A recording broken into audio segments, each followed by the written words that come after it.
Alléluia, Alléluia, Alléluia,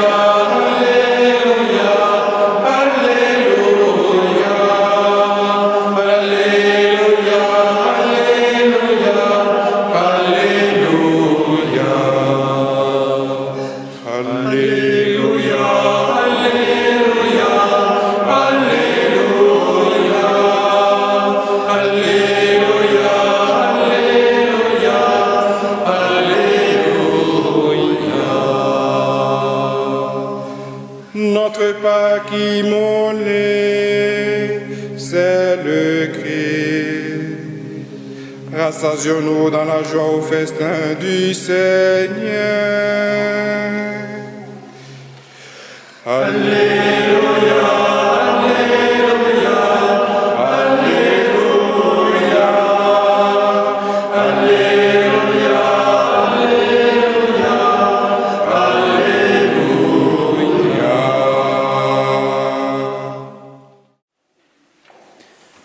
Il vit et il crut. C'est la phrase. C'est la phrase du jour, c'est l'acte que nous avons à poser aujourd'hui. À voir et à croire.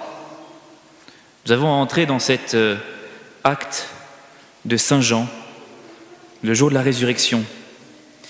Il vit et il crut. Mais qu'est-ce qu'il vit vraiment ?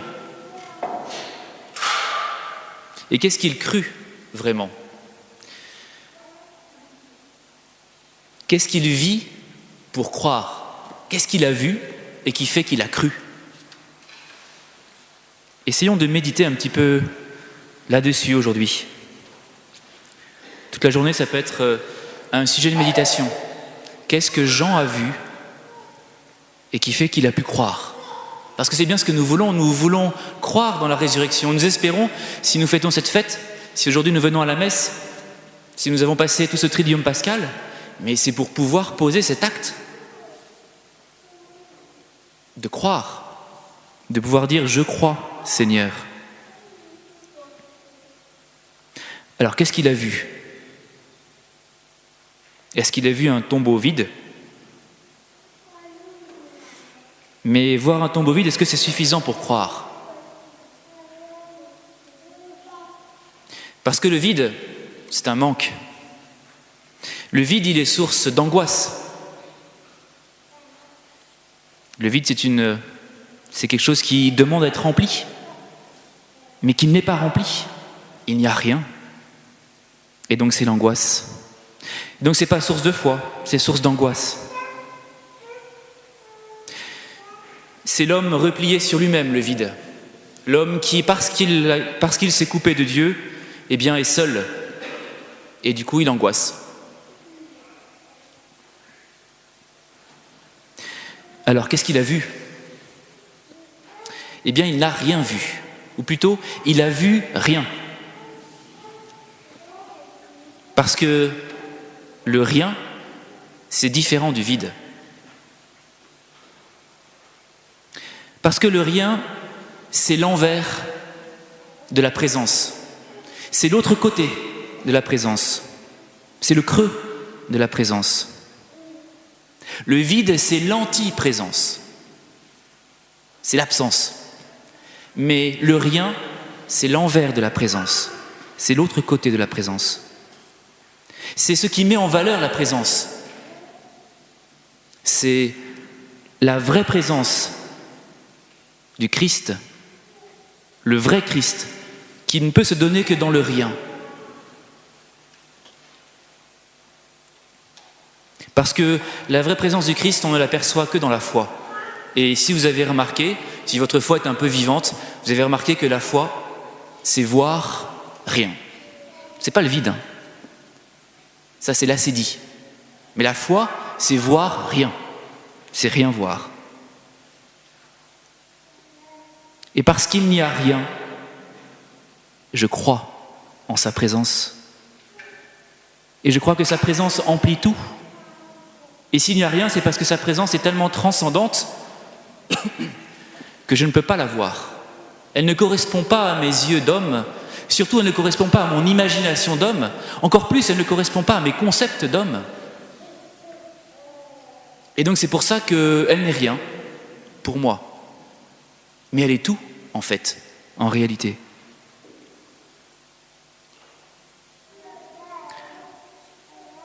Et tant que je n'ai pas fait l'expérience du Christ par l'absence, en tout cas par le rien, alors je suis encore attaché à l'imagination de sa présence. Je m'imagine que Jésus est là. Je fais tout pour m'imaginer.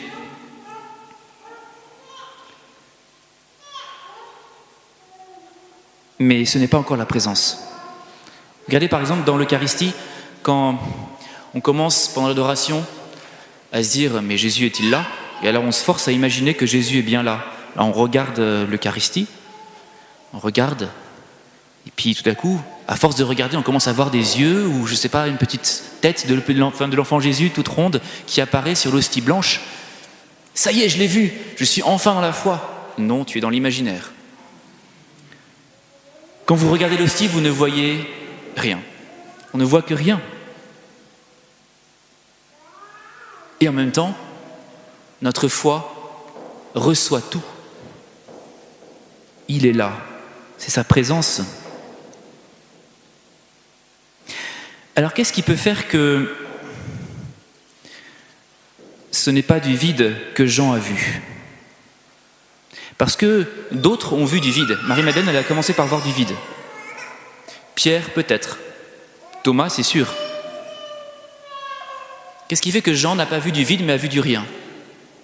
C'est intéressant parce que nous, si vraiment on veut voir du rien et pas du vide, il faut qu'on se pose la question quand même. Eh bien, il y a une trace. Il y a la trace de Jésus.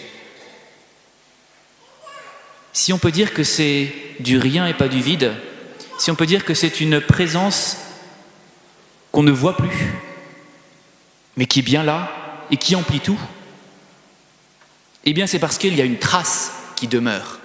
Il y a la trace de Jésus. Et quelle est cette trace ? Cette trace, elle se trouve quelques versets avant dans l'évangile de Jean.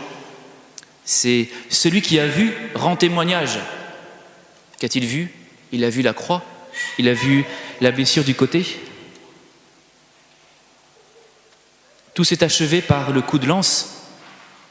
Mais pas seulement la passion s'est achevée par le coup de lance, mais toute la vie apostolique de Jésus, toute cette expérience que Jean a faite, s'est terminée par ce coup de lance. Et il a pu dire, il a pu attester, celui qui a vu rend témoignage. Et parce qu'il a vu qui est le Christ jusqu'au bout, alors la trace du Christ s'est profondément imprimée dans son cœur. Et quand il a vu rien, au moment où il a vu rien, la trace a résonné et la présence s'est faite, il a cru. Jésus est descendu si bas pour nous montrer son amour.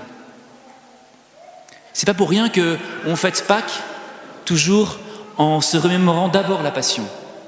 C'est pour que cette trace s'imprime profondément dans nos cœurs. Et ceux qui n'arrivent qu'à la veillée pascale, ils n'ont pas la trace avec eux. Alors on est obligé de leur dire, on est obligé de leur raconter, de rendre témoignage,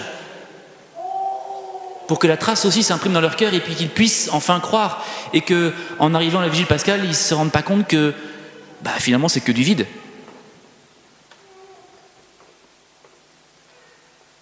Jésus est descendu si bas, il a fallu aller jusque-là, jusqu'à cette blessure du cœur.